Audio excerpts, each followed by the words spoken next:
नमस्कार दोस्तों, स्वागत है आप सबका साहित्य ज्ञान क्लासेस में।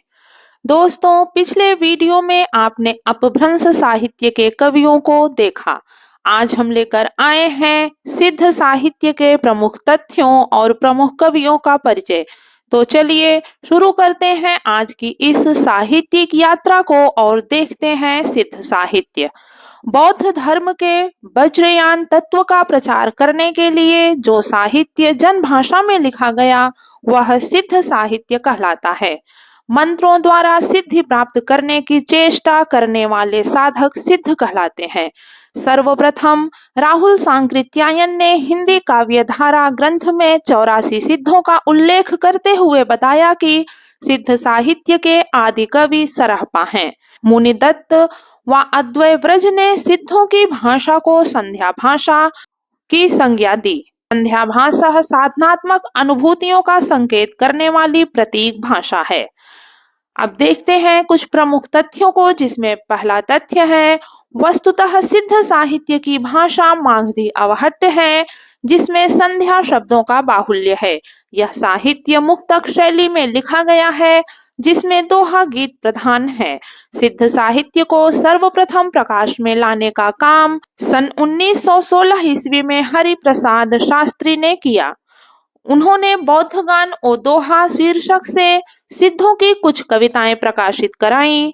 दूसरा प्रयास डॉक्टर प्रबोध चंद्र बागची ने किया। उन्होंने तिब्बती पाठों के माध्यम से शास्त्री जी के पाठ में आवश्यक संशोधन किए और टीका सहित उसे पुरस्कार रूप में प्रकाशित कराया। तीसरा प्रयास राहुल सांकृत्यायन द्वारा 1945 ईस्वी में नेपाली पत्रियों के आधार पर हिंदी काव्यधारा का संपादन किया और तिब्बती पाठों के आधार पर सरहपा के दोहों का संग्रह तैयार किया। तो दोस्तों, आपने देखा कि सिद्ध साहित्य को प्रकाश में लाने का कार्य मुख्य रूप से 3 लोगों ने किया, जिसमें सबसे पहले हरिप्रसाद शास्त्री ने और दूसरा प्रयास डॉक्टर प्रबोध चंद्र बागची ने, तीसरा प्रयास राहुल सांकृत्यायन ने किया। यह तथ्य बहुत ही महत्वपूर्ण है, जो निश्चित रूप से किसी भी परीक्षा में आ सकते हैं। दोस्तों, समग्र रूप से सिद्ध साहित्य का संपादन सर्वप्रथम प्राच्य विधि बेंडल ने किया। वस्तुतः हिंदी साहित्य में महिला लेखन का प्रारंभ यहीं से होता है।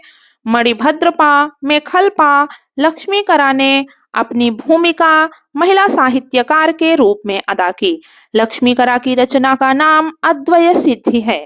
बच्चन सिंह ने कहा है कि आक्रोश की भाषा का प्रयोग सरहपा की रचनाओं में दिखाई देता है।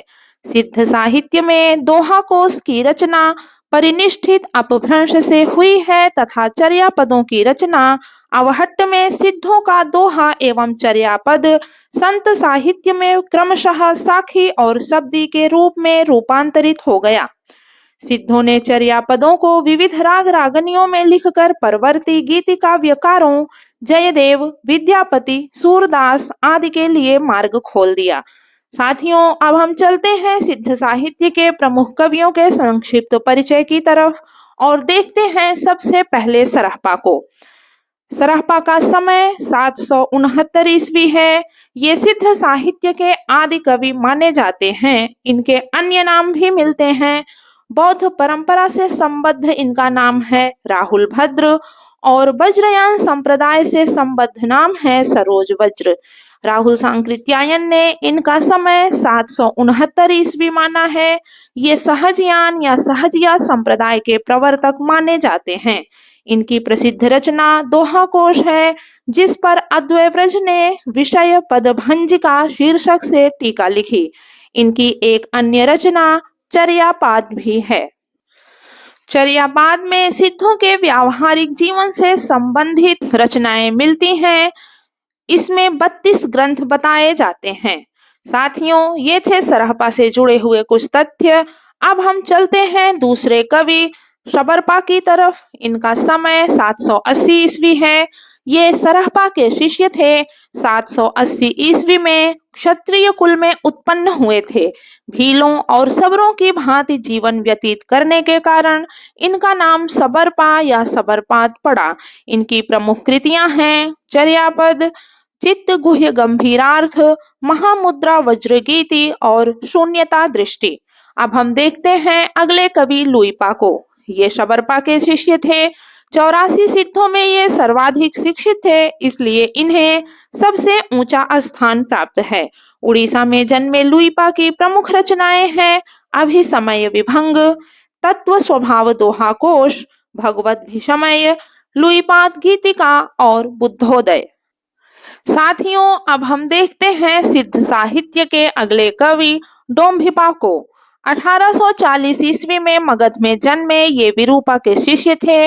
इनकी प्रमुख रचनाएं हैं डोम्बी गीतिका, नाद बिंदु योगचर्या, अक्षर द्विकोपदेश। साथियों, अब हम देखते हैं सिद्ध साहित्य से संबंधित कुछ टिप्पणियां। सिद्ध साहित्य में वर्णित पंचमकार की प्रतीकात्मक व्याख्या। नंबर 1, मध्य, मांस, मत्स्य, मुद्रा और मैथुन। मध्य से तात्पर्य सहस्त्र दल में क्षरित होने वाली सुधा। मांस से तात्पर्य है ज्ञान से पाप हनन की प्रक्रिया। मत्स्य से तात्पर्य है इड़ा पिंगला अर्थात गंगा यमुना में प्रवाहित श्वास। मुद्रा से तात्पर्य है असत्य का परित्याग और मैथुन से तात्पर्य है सहस्रार में स्थित शिव तथा कुंडली का योग। साथियों, इससे संबंधित कुछ प्रश्न हम आपसे पूछते हैं जिसका उत्तर कमेंट में जरूर लिखेंगे। सिद्ध साहित्य के आदि कवि कौन माने जाते हैं? यह आज का पहला प्रश्न है। दूसरा प्रश्न है सिद्ध साहित्य की भाषा क्या है? तीसरा प्रश्न है सहजयान संप्रदाय के प्रवर्तक कौन हैं? चौथा प्रश्न है वज्रयान परंपरा से संबंधित सरहपा का नाम क्या था? पांचवा प्रश्न है बौद्ध परंपरा से संबंधित सरहपा का नाम क्या था? छठा प्रश्न है सरहपा का समय बताइए। सातवां प्रश्न है विषय पदभंजिका शीर्षक से किसने टीका लिखी? और आठवां प्रश्न है चर्यापाद किसकी रचना है? साथियों, सभी प्रश्नों का उत्तर प्रश्न के सामने लिखा हुआ है, लेकिन आप बिना देखे इसका जवाब कमेंट में लिखने का प्रयास जरूर करेंगे। दोस्तों, ये थे सिद्ध साहित्य के प्रमुख कवि और महत्वपूर्ण प्रश्न जो कि परीक्षा के दृष्टिकोण से बहुत ही महत्वपूर्ण है। कल हम लेकर आएंगे नाथ साहित्य से संबंधित वीडियो और उसमें चर्चा करेंगे नाथ साहित्य के प्रमुख तथ्यों और कवियों के बारे में। आज के लिए बस इतना ही। फिर मिलते हैं अगले वीडियो में। तब तक आप पढ़ते रहिए, सीखते रहिए। धन्यवाद।